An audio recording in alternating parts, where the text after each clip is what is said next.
Hello everyone, I'm Taylor Bampico. For today's video, I'll be going over the Glock 17. Now, of course, before I go any further, I'll ensure the pistol is clear.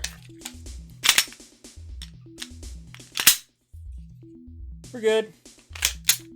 Let's continue, shall we? Obviously, you can tell this is the 3rd generation Model 17. You can tell because it doesn't say Gen 4 or Gen 5. There's an accessory rail and the small magazine release. Generations 1 and 2 did not have an accessory rail. That was a new feature on the Gen 3. In addition to the rail, finger grooves and a 3rd pin were added to the frame. The 4th generation introduced the dual recoil spring, an enlarged magazine release, and the option of back straps. On the 5th generation pistols, the enlarged magazine release was still there, the finger grooves were now removed, the rifling changed on the Gen 5s, as well as the front of the slide was now beveled. If I remember correctly, there was also some changes done internally to the pistols, and the rear sight was shaved down on the sides a little bit. I had the Gen 4 years ago, I liked it, but not enough to actually keep it. In fact, I traded that and 2 other pistols to get the Colt in order to make the Terminator 2 1911. I'll probably get a Gen 5 one day, and it'll be the MOS variant. I might have some fancy Cerakote done to it as well. One might ask why I went with a Gen 3 over a Gen 5. Cost was a big issue. This was significantly cheaper. The enlarged magazine release on the Gen 5 isn't a big selling point for me. As I said, I might do the MOS one day on the Gen 5, but I'm not sure just yet. One thing, when I was on the other side of the counter, I'd always tell people, if you have, in this case it was the Gen 4 at the time, if you had a Gen 4, don't get a Gen 5. If you didn't have the Gen 4, get the Gen 5.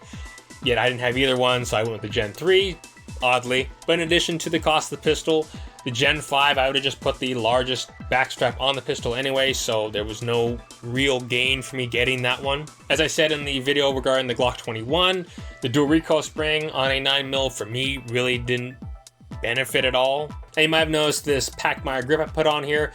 I bought that in addition to the Hogue one, which went on the Glock 21.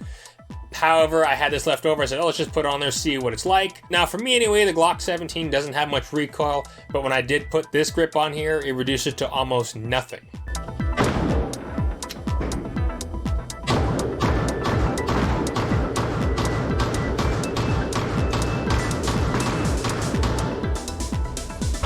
Why so serious?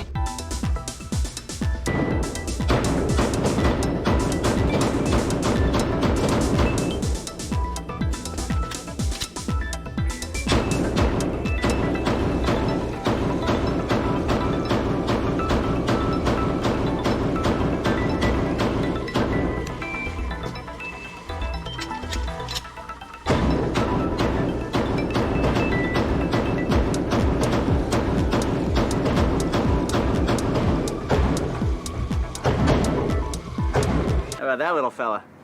Oh, that little guy? I wouldn't worry about that little guy. He's leaving clues. It's an arrow.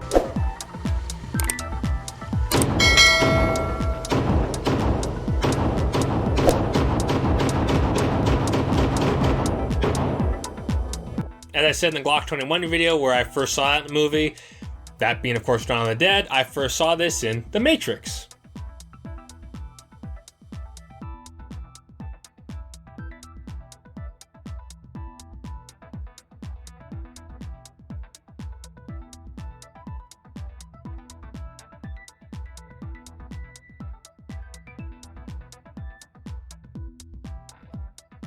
Now, another selling point on the Gen 5 over the Gen 3 for most people is the fact that with Generation 5, you get 3 magazines. The Gen 3s, you only get 2. However, I have quite a few magazines lying around. And on the subject of magazines, this in fact is not a Gen 5 magazine. It is a Magpul magazine.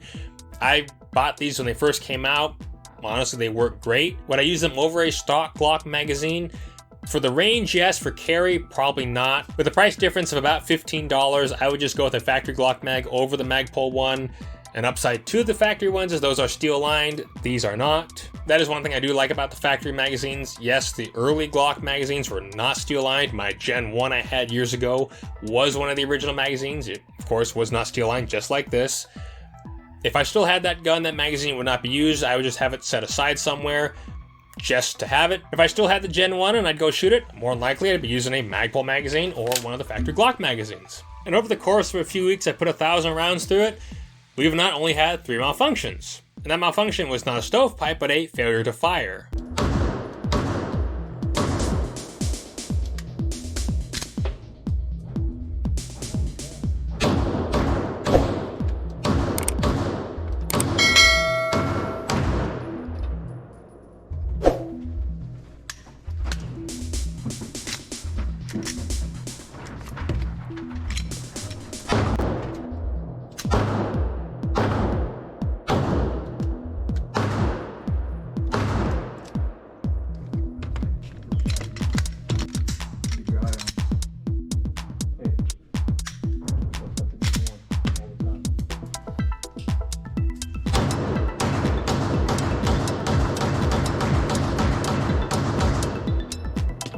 So with 3 malfunctions over the course of 1,000 rounds, which I just boil those down to bad primers, I'll take it. That's one thing I will definitely recommend. If you ever have ammunition that doesn't go off and you throw it down range, just let the staff know. So to end this video, I'm going to tell you a little story. So years ago, when I was working the other side of the counter, I was just trying things, seeing if it could be done or not. I took this gun apart one-handed. I figured anyone could do that. Turns out that's not something that's too common. I'm sure many people can. I just figured everyone could. One of the guys I worked with said that's not something that's too common, because not everyone usually practices it. But I figured, okay, well, I'm just going to do it just to say I can do it. There was one guy I worked with. I took this gun apart one-handed. I took a 1911 apart one-handed. That's a bit more complicated. I took a Beretta apart one-handed. And I just blew his mind. He could not believe I had done that, which it's really not too difficult.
I really wish everyone could see the look on his face. I blew his mind that I could do that.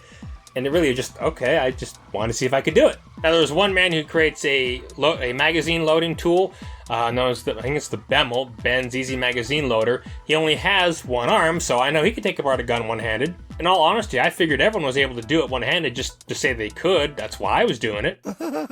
Phrasing. Well, that was my video on the Glock 17. As always, if you enjoyed it, remember to subscribe if you haven't already. Click that bell icon so you're notified when I upload new content. Leave any comments you have in the section below, and have a good day. See ya!